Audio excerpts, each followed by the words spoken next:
Hare Krishna, Hare Krishna. Welcome all devotees to the Gita Daily program. So, thanks for joining. So, today we'll be discussing the Sloka 5.18. So, now we are moving to chapter 5. So, till yesterday we were discussing chapter 4. So, today the topic is 5. Chapter 5, the chapter is titled as Karma Yoga, Action and Krishna Consciousness. So, how to perform. So, we saw that previous to previous chapter we started introduction about Karma Yoga.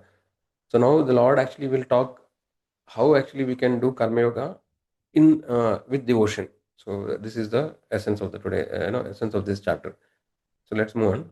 So let's take the blessings of the Lord Jagannath, Baldev, Subhadra, Maya, Sudarshan, Lakshmi Narasimhadev, Gauranga, Panchatattva. By their blessings we can understand the spiritual topics which are normally difficult to understand. So let's recite the prayers. Please repeat after me and mute.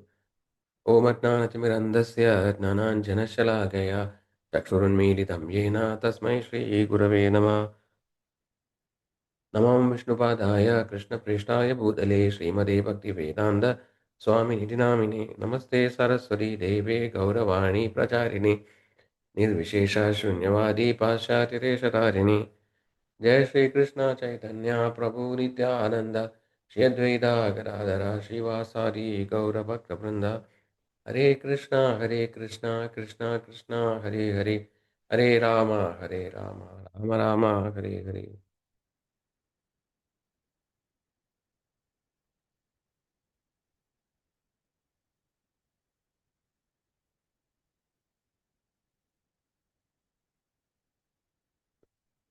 So let's dedicate the session to His Divine Grace, A.C. Bhaktivedanta Swami Srila Prabhupada, founder Acharya of International Society for Krishna Consciousness, by whose mercy we are able to understand Bhagavad Gita in an easy and practical way. Let's thank Srila Prabhupada. Srila Prabhupada ki jai.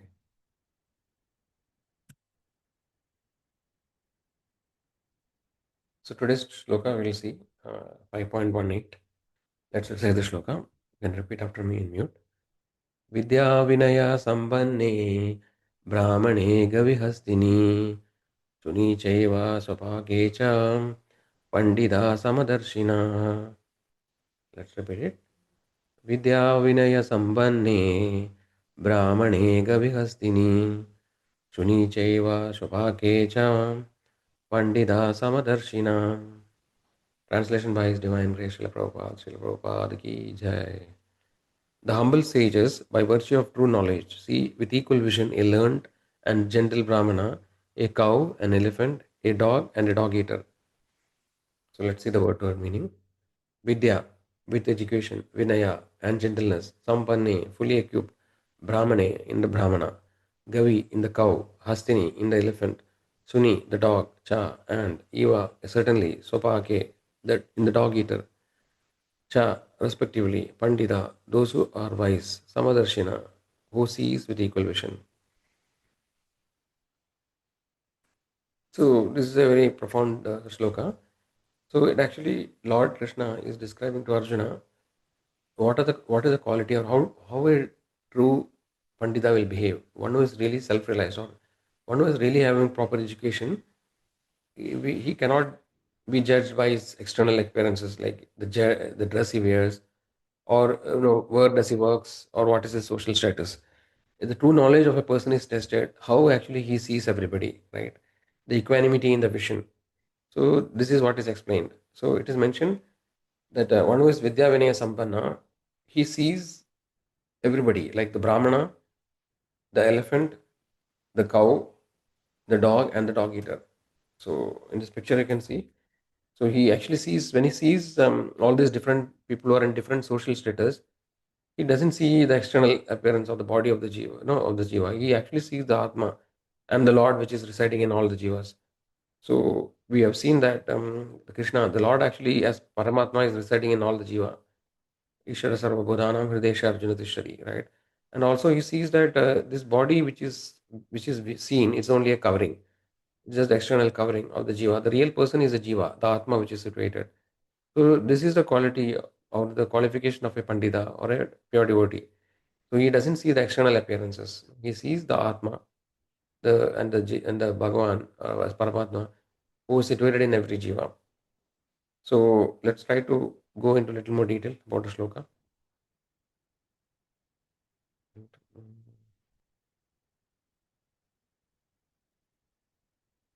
So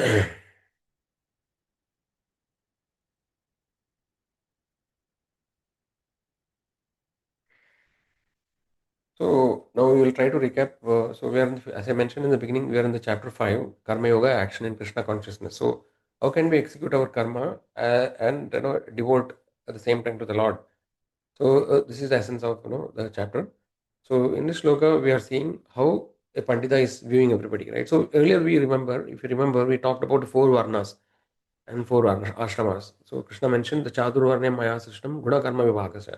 So there we saw that there are four varnas like Brahmanas who are the teaching class, the Kshatriyas who are the administrative class, Vaishyas who are the business class, and Shudras, who are actually the people who are serving the other classes.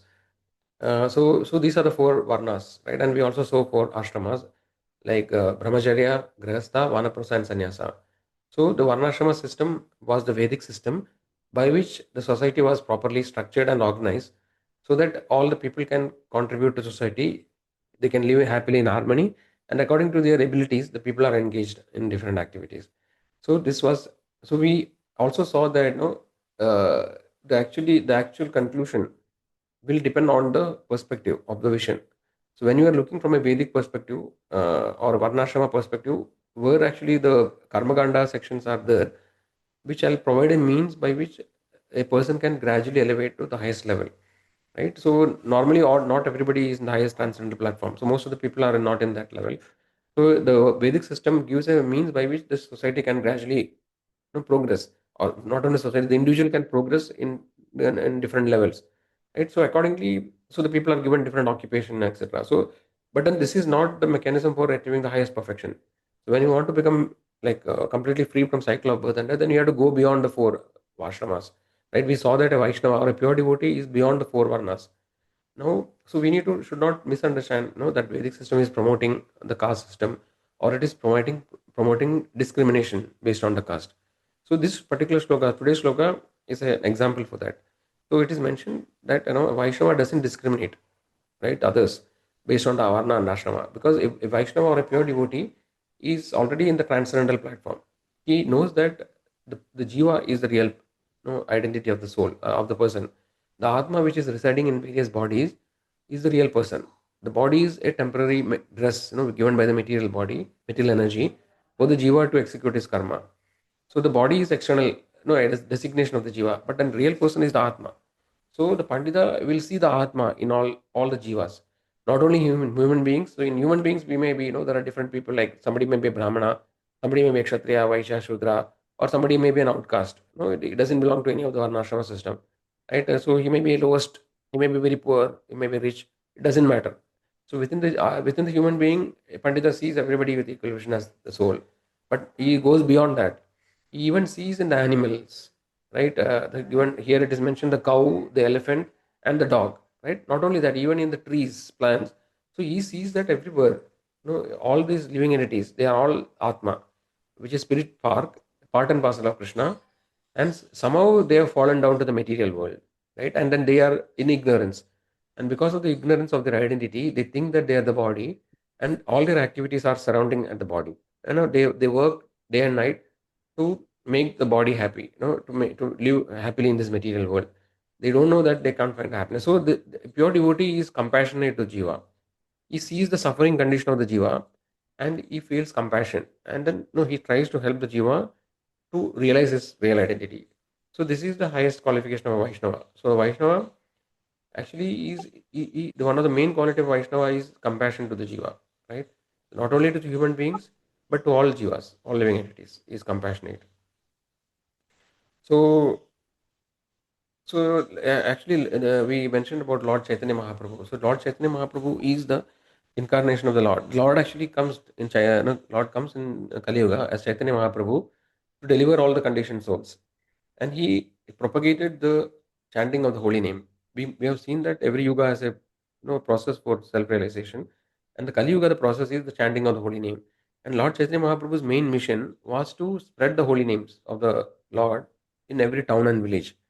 And he demonstrated it. When he passed through the forest of Jharkhand, right? At that time, he delivered even the animals. When he passed the forest, there are different animals who he encountered. The there were tigers, deers, etc.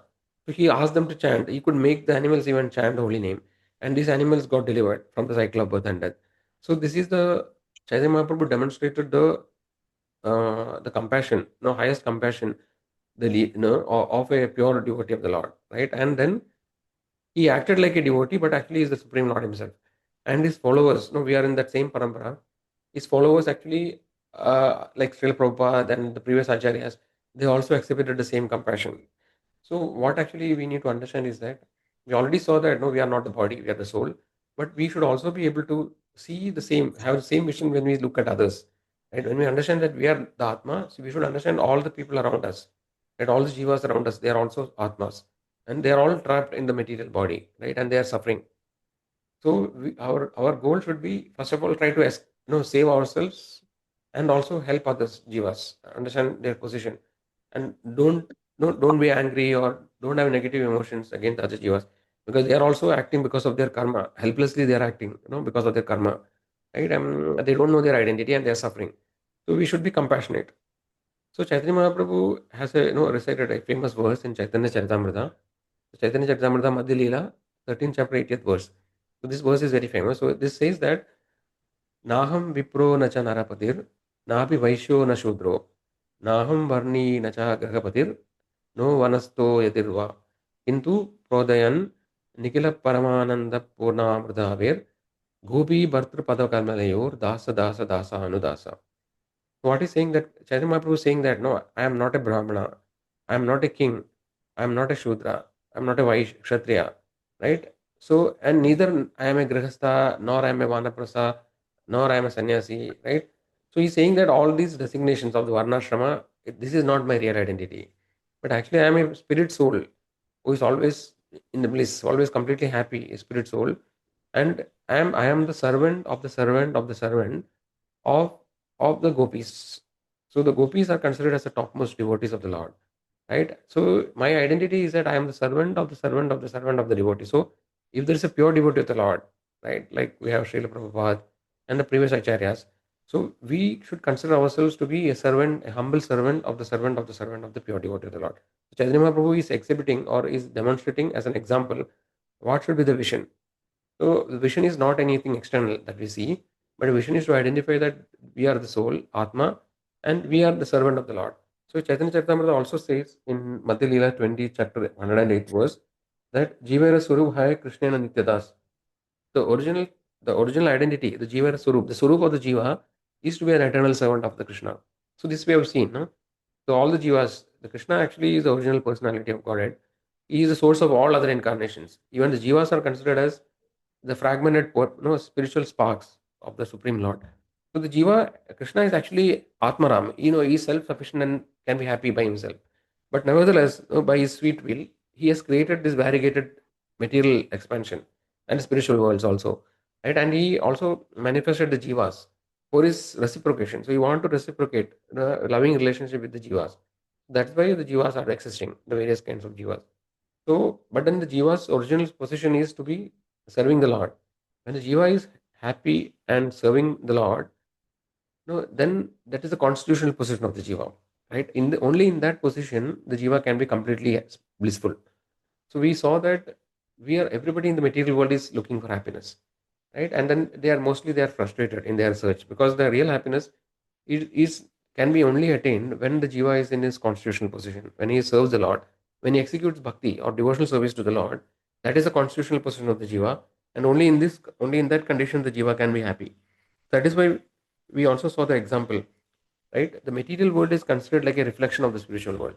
So the spiritual world is a real home of the jiva, and the material world is like a reflection. The Lord has created a material world as a perverted reflection of the spiritual world. So the example in Bhagavad Gita it is also given. It is like the tree which is standing on the bank of a lake, right? If there's a tree with a lot of wonderful fruits which is standing on the bank of the lake, then the tree is reflected in the water, right, in the lake below, right? So, and we are in that situation because this is like a virtual place which is created, and which is covered by Maya's illusion. Maya has cast her jal, like Maya jal, no? Like she has spread her jal everywhere in the material world, and the jiva is covered by the original knowledge. And the jiva actually is bewildered, thinking that I am the body.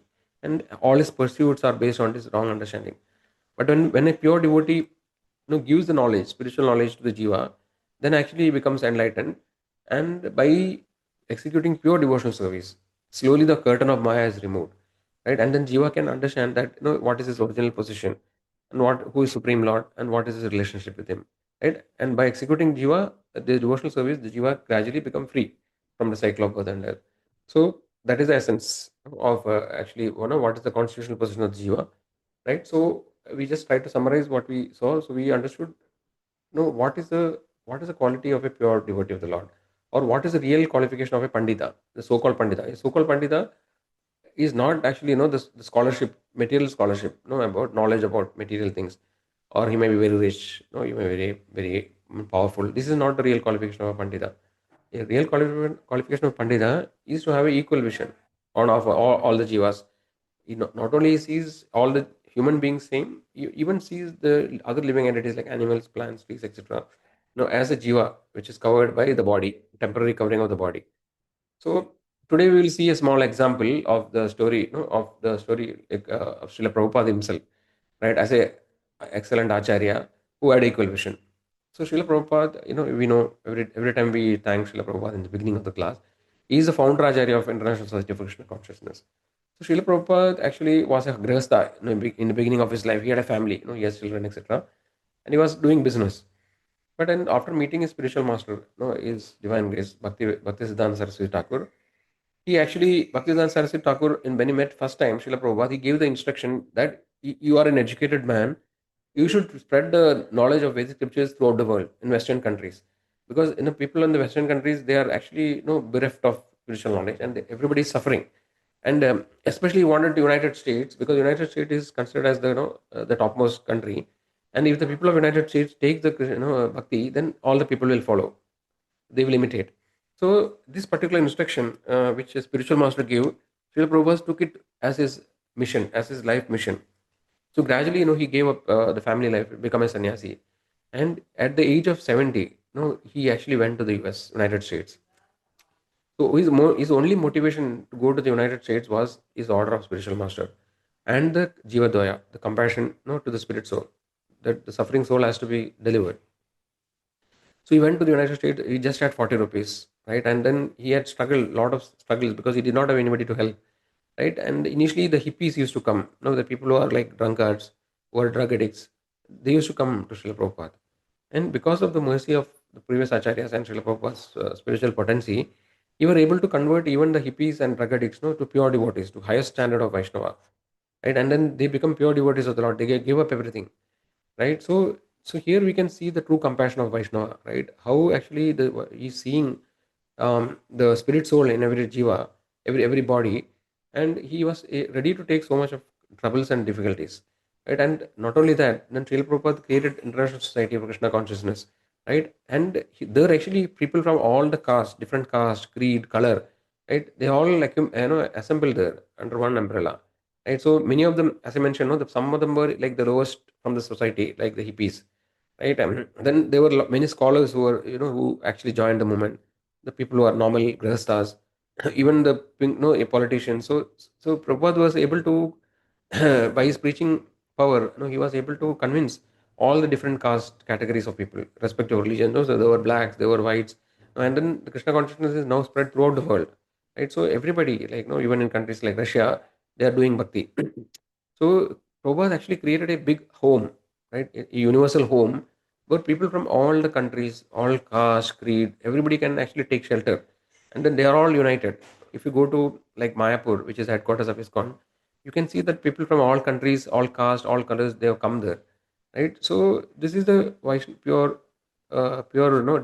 intention of a Vaishnava, right? And his compassion, unlimited compassion. Like Chaitanya Mahaprabhu himself exhibited the compassion, because he gave the chanting of the holy name, which was inaccessible to everybody without seeing their qualification, right? Whether you are whatever your background, whatever he doesn't see any qualification. He only sees the sincerity. That's all, right? So thus actually we conclude today's session by understanding that the actually the quality of a pure devotee, right, of the Lord, is that he is able to see every atma in all the jivas. Everywhere he is seeing the jivatma, right, which is entrapped in the body, which is a temporary covering. right? So that is, and then his quality is the jiva daya, compassion to the suffering soul. So sometimes, people has this notion that, I want to be very charitable, right? I want to help actually people. So they actually donate money to different charitable institutions. Like, no, they say, they sometimes say that, no, why are you preaching the spiritual knowledge? Why are you asking people to chant? Why don't you open hospitals, or dharmashalas, or these kind of things? Actually, ISKCON also have hospitals, etc. But then the point is that it depends on your vision. So if you are only doing something for the body, of course we have to support the body. But if you only do activities which is targeting at the body, like, like for example, giving money to a poor person to make him rich, what is the use actually? Because after becoming rich, he becomes like any other person, right? He accumulates money, he accumulates karma, and again he takes birth. Next life, we don't know what he'll become.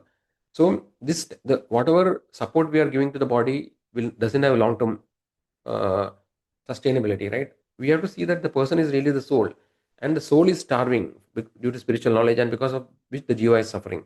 So the highest charity is to give the spiritual knowledge to the jiva, so that the jiva doesn't have to take birth again, whether as a poor person or a rich person.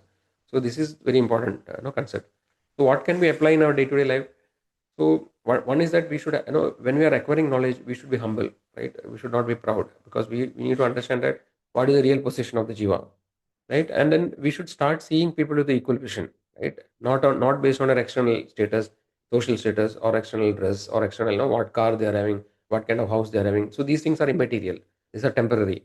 So we should start seeing that, no, it is the real jiva is the person who is there, irrespective of the type of designations, right? So then also take when take we should have equanimity, like when somebody praises us or when somebody criticizes us, we should not be affected by either of them. We should be able to see them with equal vision. In our professional life, we see that in office, people from all backgrounds comes, right? All kind of category people are there, like whether they are male, female, like whatever situation. We should start looking at, them from a higher platform, a spiritual platform, right? So diversity, diversity, like of course corporate world also talk about diversity, but then that is a limited level. But we should really be thinking about the soul. So if possible, we should start, people who are favorable or interested, we should start sharing some spiritual knowledge with them, so that, they are also benefiting, right? So similarly, we can also in the family, we should start everything in the family, right? So family also, we should start giving them spiritual knowledge, right? And also another important thing is that when you have jiva doya, then we will not harm any jiva, because, the same soul is suffering, right? In a, let's say there is a goat or a cow, there is the same jiva, right? So some other life he was a human being, now he has become a cow or a goat. So how can we kill a cow or a goat? No, just for our taste, right? So eating non-vegetarian food actually is very, again, completely against this concept of compassion for the jiva, right? All are jivas, so we should not harm any jiva, whether it is human being, animal. We should not cause harm. So this is also something we can practically try to implement in our life. That, we should start, thinking about these things, and think whether it is really worth, eating non-vegetarian food, causing so much harm to the suffering soul, right? And it is also mentioned that karmic reaction is there. So when you eat non-vegetarian, you are actually also a cause for the jiva to be killed, right? So then this jiva will get an opportunity to kill you in some other lifetime. So that much strong is the karmic reaction. So you have to take many many births, for getting killed by all these jivas which you are killing today. So these are some of the things to ponder. Okay, so with that, I think we'll end today's session here. So if somebody wants to leave, they can leave. If anybody has a question, then, they can unmute and ask the question, or they can put it in the chat.